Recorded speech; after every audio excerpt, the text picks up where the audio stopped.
Hi everyone, so welcome back to the fourth episode of Dialogues with Dawn. So today, in conjunction with World Albinism Day, we'll be having one of our models, Asfar, to join the call to be talking a little bit more about his condition and how he lives with albinism. So we'll add him to the live right now. Do feel free to drop any questions. I will just pin it to the chat and then we'll add him to the live. All right.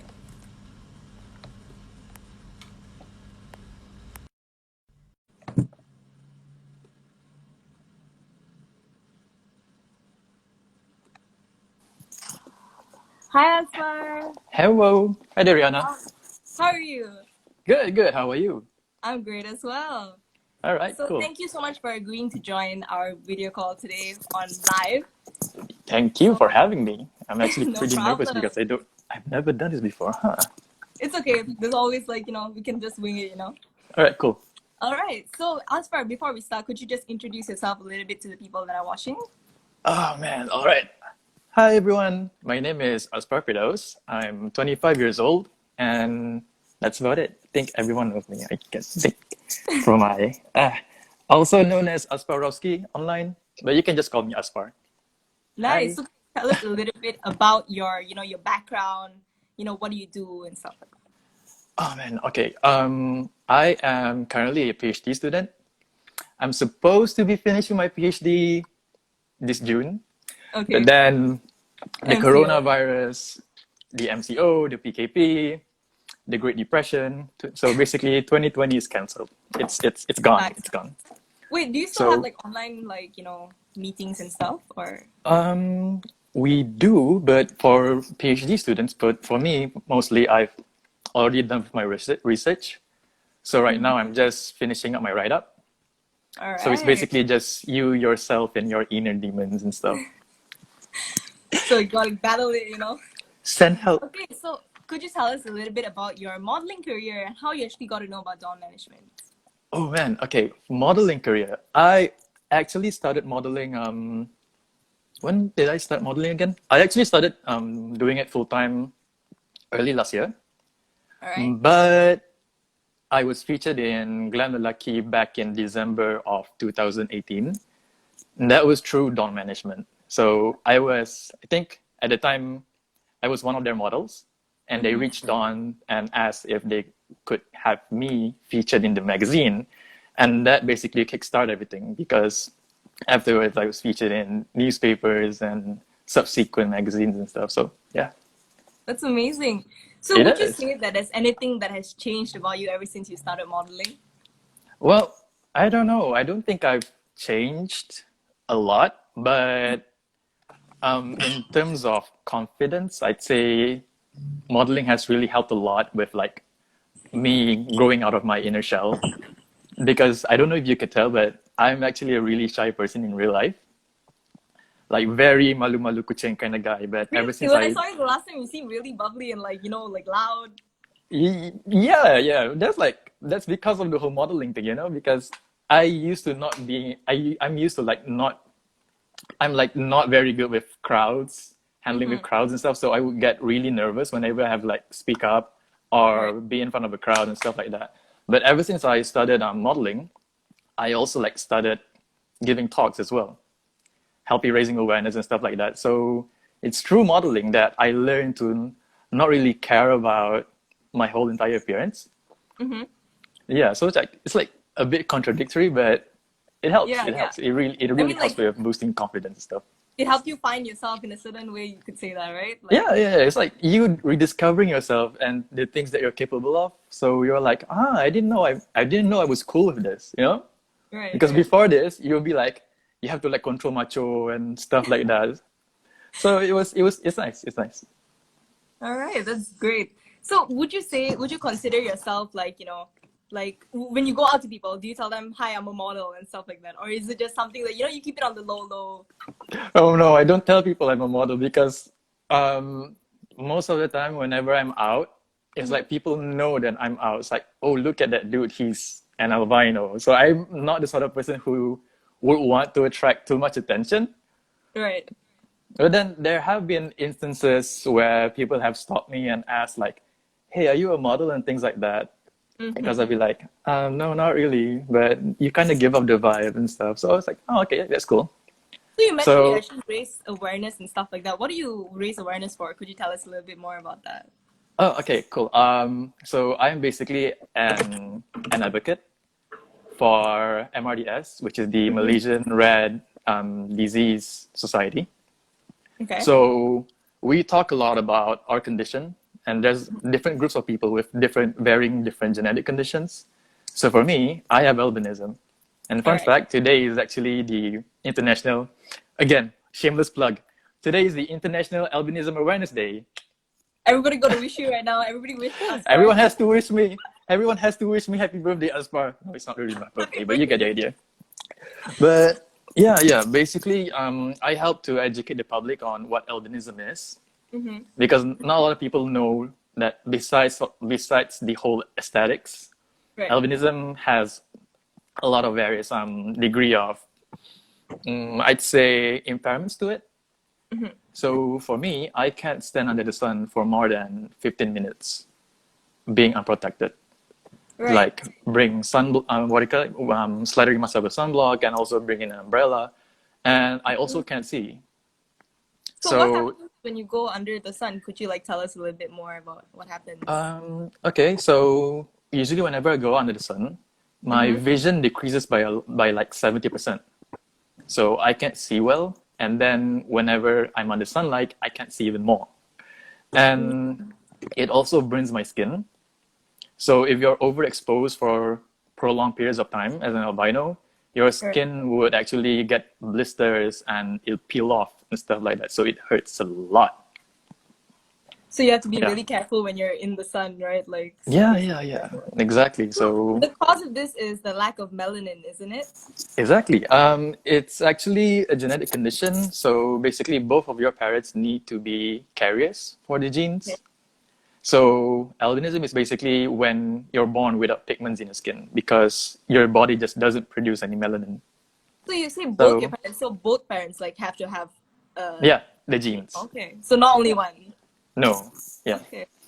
So could you tell us how living with your albinism has changed you as a person?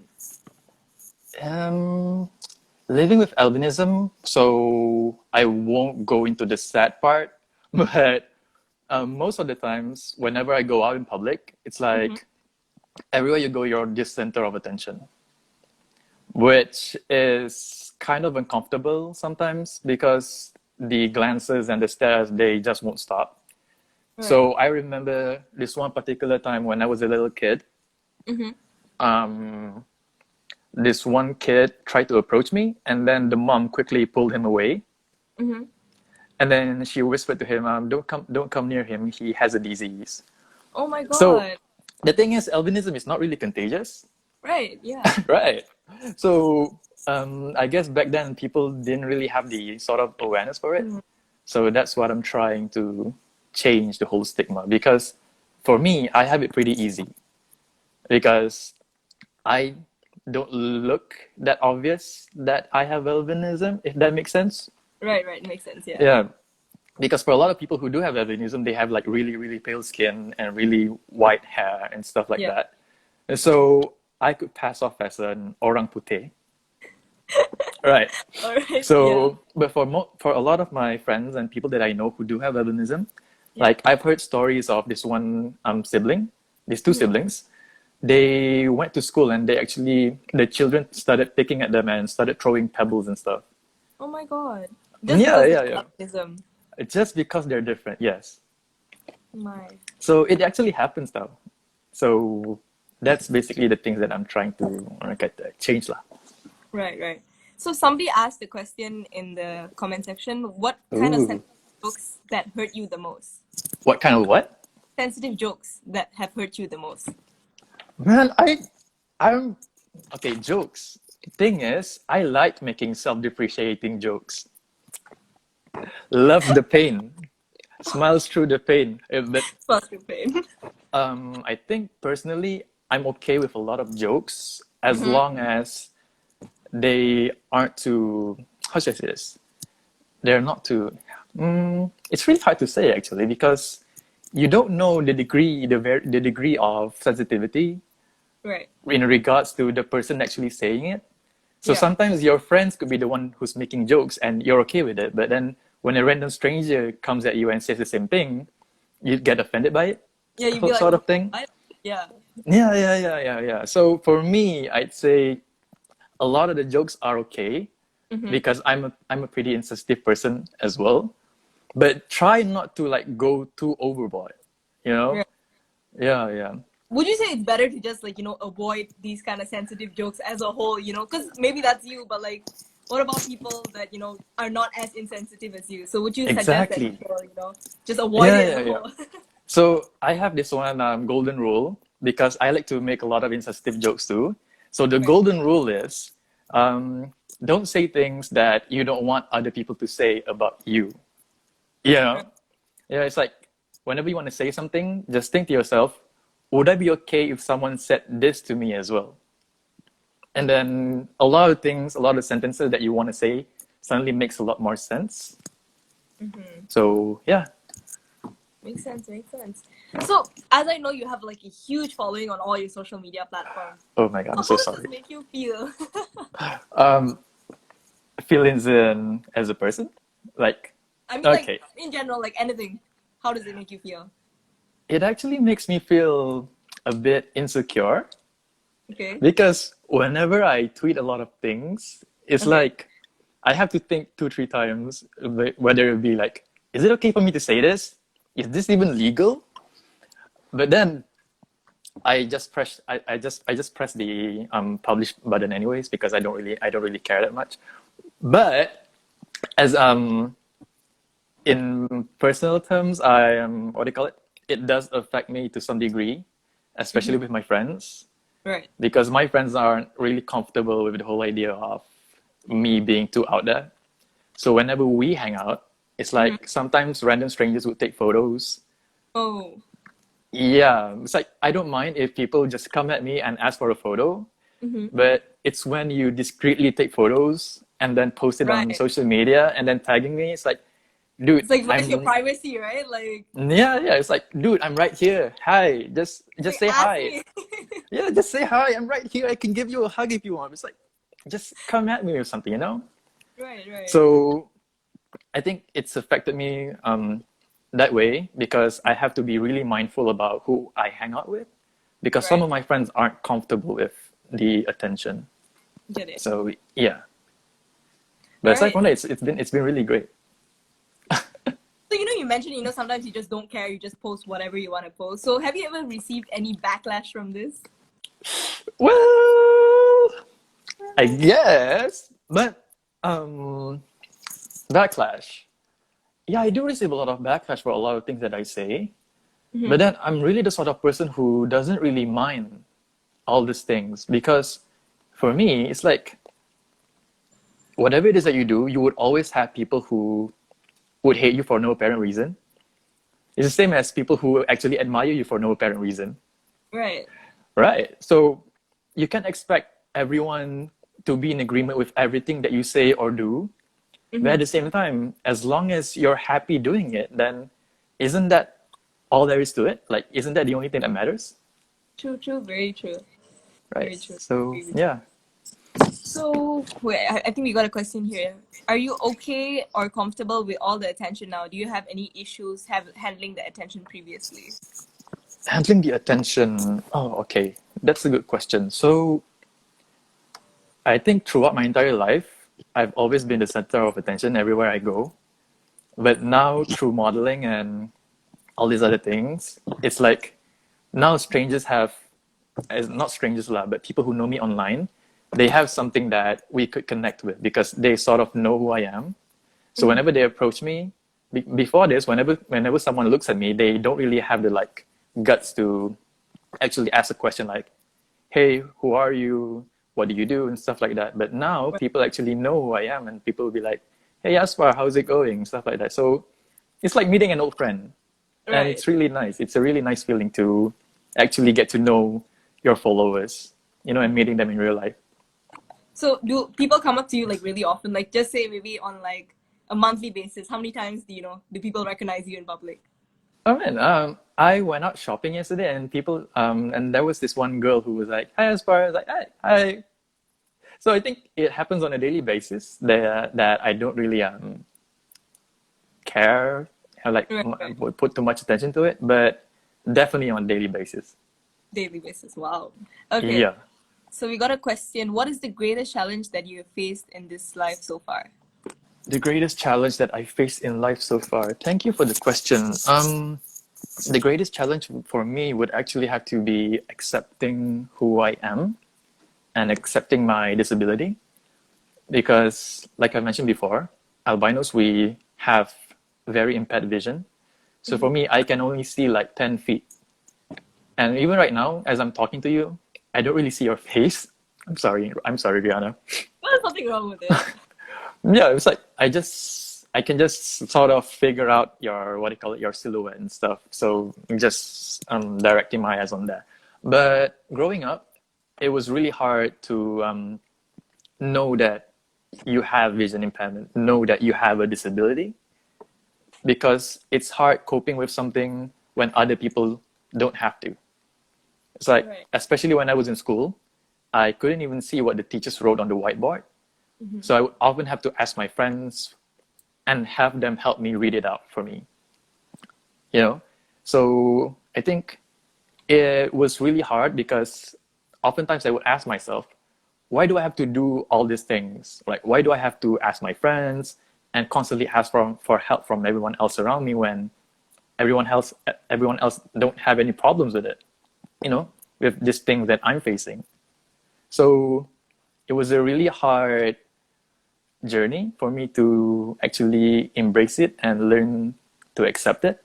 But then I realized that there have been, what they call it, advantages to it as well. Because then whenever I go out in public, I don't really see a lot of people that do stare at me. Right. So So, for most of the time, I'm like, okay, just minding my own thing, just vibing.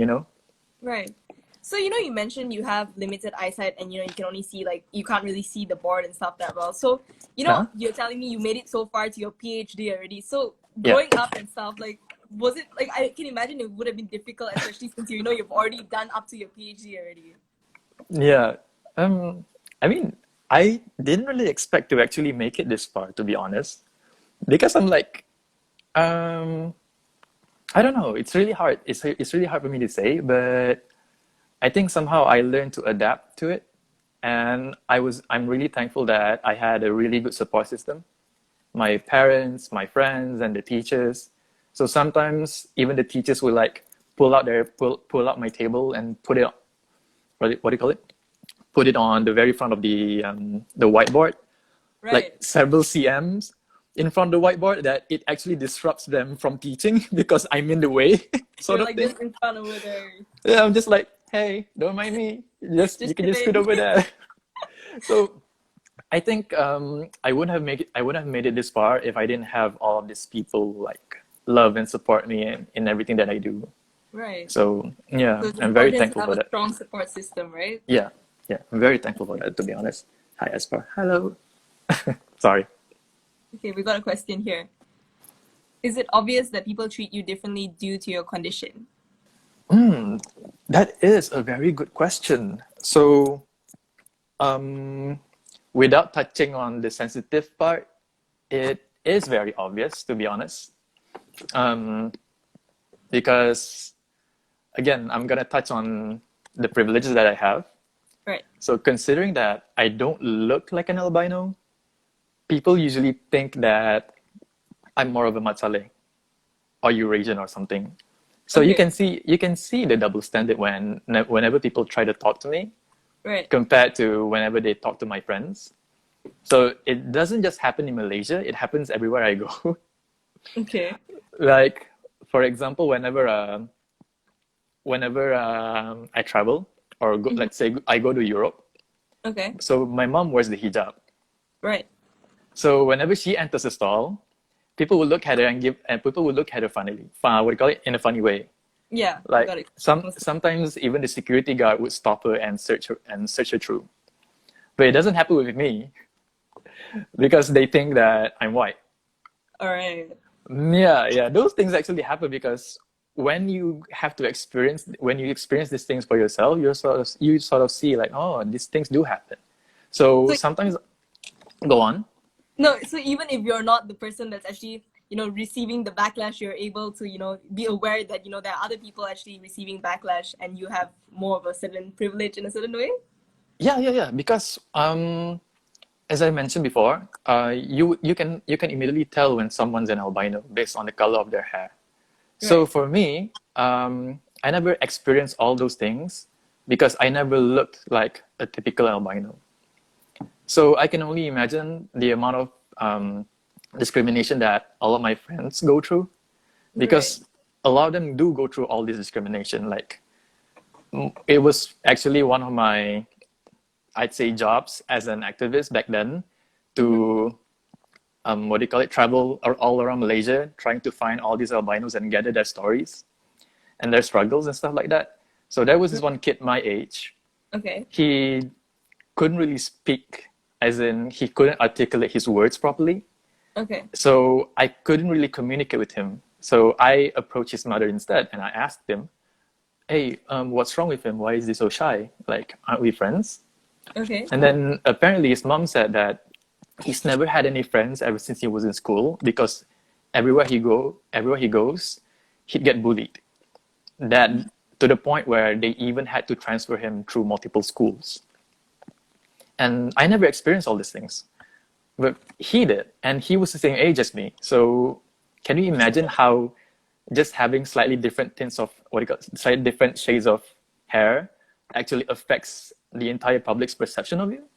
Right. Right. So I Yeah, feel like that's like a yeah. like. So what would you say, to people with living with albinism? So would you have any message that you want to share to them? Oh man, people living with albinism. Okay, first of all, please acknowledge that you have vision impairment and that you sometimes need help, because I see a lot of people, they don't really seek help, in terms of they don't see the doctors and they don't know what's wrong with them. So they tend to fall behind in class, especially Right. in school. And then a lot of the kids that I know, not really the kids lah, like some of the older generation, they didn't even finish schools because they couldn't see and they thought that school was a waste of time. So please acknowledge that you actually have a disability and that you actually need some sort of aid for your vision. Just go see a doctor, go see an optometrist, whatever it is. They have the tools and equipments to help you, to, what do you call it, aid you in trying to live a normal life. That is Is one there thing. Go any on. organization for people with albinism? There is. So we have KLSAA, the Kuala Lumpur and Selangor Albinism Association. I've been trying to change that. Well, we've been trying to change that to the Malaysian Albino Association because they just formed a global union with all the Okay. different countries. So there's like, I think, close to around 150 members who do have albinism in that group. So they tend to share a lot of their stories, a lot of their struggles and things like that. So we help each other a lot because there's doctors and researchers and scientists who specialize in albinism and genetic studies who are in that group. Right. So yeah, if anyone who does know, who do have what they call it, albinism, or know anyone who does, they could like reach out to me instead and I'll hook them up. All right. Yeah. I think I've got a question here. Sorry if Hi. this is a question. Why don't Why don't yeah? I can't see you? Why don't Why you? don't you look like typical albino? Is there a different stage or what? Okay, good question. So I forgot all about my what do you call it? Biology. Like, I've left it all behind me back when I finished university. But albinism, there's varying degrees to it. Like, I think there's OCA1, OCA2. There's a few more that I can't remember. But yeah, it's varying degrees of albinism. It's like some people have albinism with really white hair, and then there's me with blonde hair, and then there's people who have brown hair, and Oh, then there's really? people, yeah, but that's like, I don't really see a lot of those. And there's also people who don't really look albinos, but it only affects their eyes. So they look normal, but it only affects their eyes. So they have really, really bad eyesight. So How would you tell the difference between, someone, that doesn't look albino? How would you know whether they're albino or if they're, they're having some blindness or something like that? no, How would okay. you? So an easy way to tell when a person is an albino is through their eyebrows. Okay, okay. We have white eyebrows. It's like every single albino person that I know have white eyebrows. It's like a Yes. definitive, you must have white eyebrows kind of thing. It's like if you don't have white eyebrows, you can't join the club. Kidding. But they also have like problems with their eyesight. So for a lot of the albinos that you see, sometimes they tend to squint their eyes, and a lot of them have astigmatism or lazy eyes. So those things affect people with albinism as well. Yeah. So you can only tell from that code. Okay, so it's mainly the eyebrows. Okay. Yeah. Everything. Hi. Hello. All right. So could you tell me 3 words that could best describe your personality? 3 words that could best Yeah. describe my personality. Man, I am a hurricane. I do. 3 words on it. I am a hurricane. It's 4 words. I know. It's like eccentricity, randomness, airheaded. But airheaded is 2 words. But we're just gonna assume it's 1. Like So put the dash in the middle. yeah. That doesn't count. All So- right. So do you have any future plans coming up anytime soon? Future plans. So I'm currently still trying to finish my PhD. Hopefully, I'll be able to wrap it up by the end of this year. So I'm just in the final stages of writing my thesis. And then maybe I'm going to resume modeling a bit. But I'm still trying to work out, what do you call it? A schedule. Because we just got out of the PKP. Now it's the PKPP or something.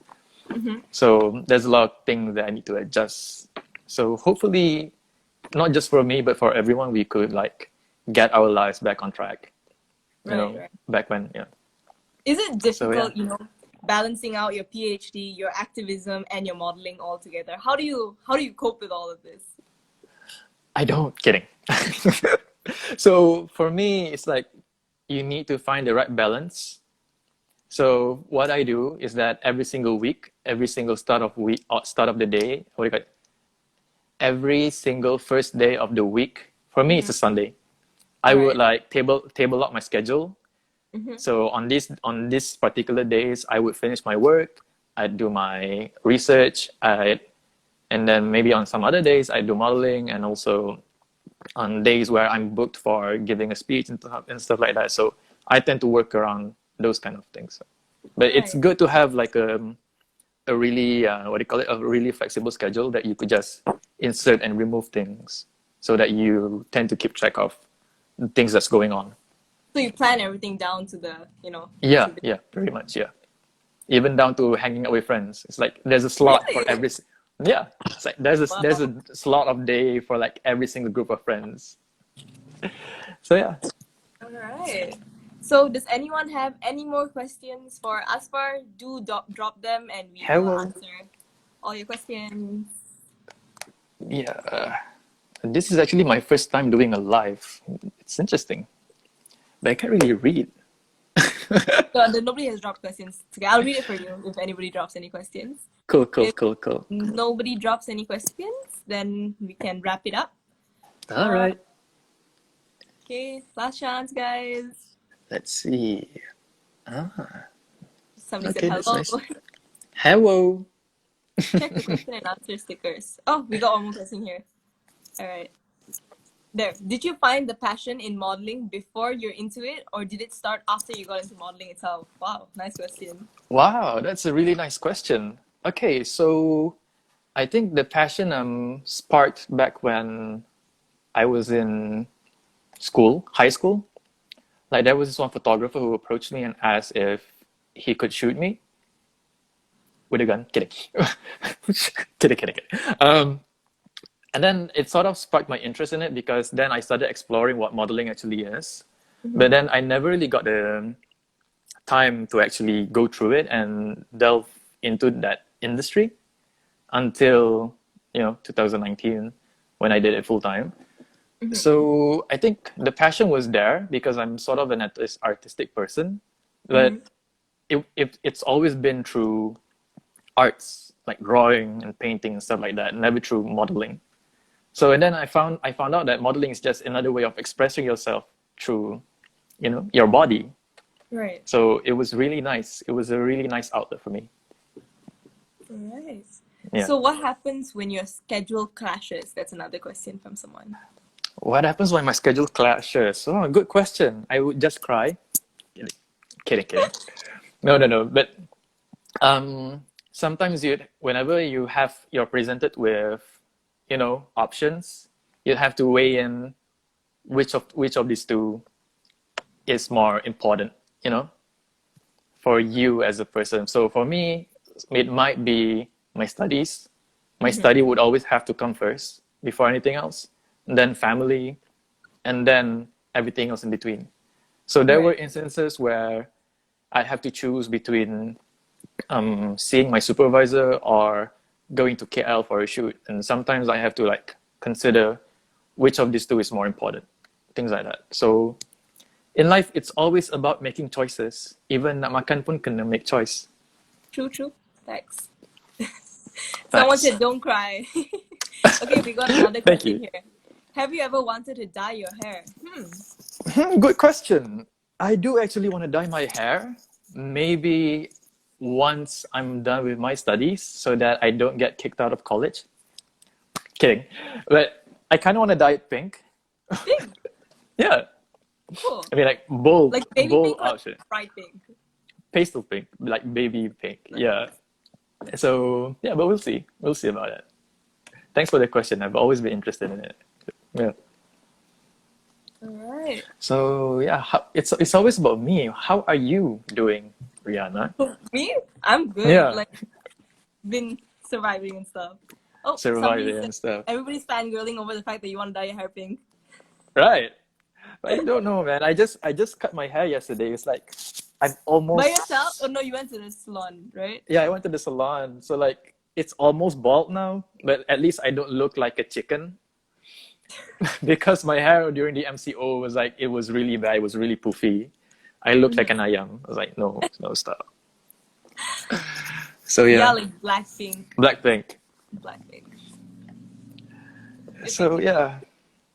All right. Thank you so much for agreeing to be part of our live. Thank you for having me. And thank you for everyone that was watching as well. Hopefully we managed to answer all of your questions. We'll be back with the next session for episode 5 of Dialogues with Dawn. Oh, we got a last minute question. Okay, how do you plan? Still plan when you're going through hard times, or you'll pause a bit from planning? Okay, that is a good question. Okay, hold on. Let's go through that one first. So, as you all know, during the RMO, the MCO, whatever you call it, we would never expect to have to go through this experience collectively, not just as individuals, but as a nation, as as people of Earth. We're all going through it. So, for me, you could plan a lot of things, but sometimes God is the best planner. I know it sounds cheesy, but it's true, because you can plan a lot of different things that you want to do, and then it could all go straight down to the drain, But you can't despair over it, tak boleh bersedih when things don't go your way, because that's all part of life, So the thing that you can do is to just pick yourself up and try to learn through the experiences, absorb everything, remember it, cherish it, and then hopefully you'll be able to go through it, to come out of it as a stronger person, and then you can decide what else you want to do, Because sometimes during the whole MCO, you tend to, before the MCO, for me, for example, I tend to lose sight of the things that's important to me, like hanging out with friends or spending time with family. And then now you have the chance to do all those things. And then you realize that, oh, I miss my friends. Things like that. So it's sort of, it's a good wake-up call, because you're reevaluating a lot of things. you don't really realize you miss your friends until you actually you're forced to be separated from them, and you're like, oh my god. Kan. So it's like, God. All right. So I So guess we yeah. just wrap up our live over here. So All once right. again, thank you so much for joining, and thank you everyone for watching. See you in the next session. All right. Bye. Thank you for having me. Bye bye. Bye everyone. See you. Bye.